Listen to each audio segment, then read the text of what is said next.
আসসালামু আলাইকুম ওয়া রাহমাতুল্লাহি ওয়া বারাকাতুহু। আলহামদুলিল্লাহ ওয়াসসালাতু ওয়াসসালামু আলা রাসূলিল্লাহ, আম্মা বা'দ।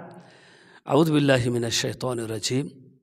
সুপ্রিয় শ্রোতামণ্ডলী, একটি সূরা, সূরাতুল মুলক, এই সূরাটি যদি পড়া হয় রাতে, তাহলে কি সওয়াব পাওয়া যায় তা আমরা আজকে জানতে চাইব হাদিসের আলোকে।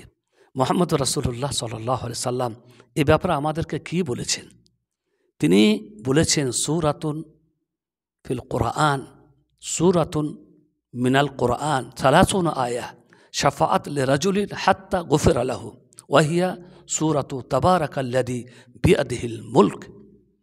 এই সূরাটি পড়লে, এই সূরার মাধ্যমে আল্লাহ তাআলা এই সূরা তার জন্য সুপারিশ করবে এবং তাকে মাফ করবেন। আবু হুরায়রা থেকে হাদিসটি বর্ণিত হয়েছে, যে হাদিসটি আমি পড়লাম। আল্লাহ নবী বলছেন, কোরআনের একটি সূরা যাতে আছে 30টি আয়াত, এই সূরাটি তার পাঠকের হয়ে সুপারিশ করবে। কিসের সুপারিশ? হে আল্লাহ, ওকে মাফ করে দাও। তার পাঠকের হয়ে ক্ষমা প্রার্থনার সুপারিশ করতেই থাকবে, হাত্তা গফিরা লাহু, ততক্ষণ পর্যন্ত যতক্ষণ না আল্লাহ তাকে মাফ করেছেন। সেই সূরাটা কি? ওয়া হিয়া সূরাতু তাবারাকাল্লাযী বিয়াদিহিল মুলক। এই সূরাতু তাবারাকাল্লাযী বিয়াদিহিল মুলক মানে সূরাতুল মুলক।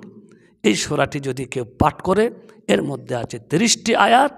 এই সূরা আল্লাহর কাছে আপনার জন্য, আমার জন্য, আমাদের সকলের জন্য ততক্ষণ পর্যন্ত সুপারিশ করবে যতক্ষণ না আল্লাহ আমাদেরকে মাফ করেছেন। আল্লাহ আমাদেরকে তৌফিক দান করুন।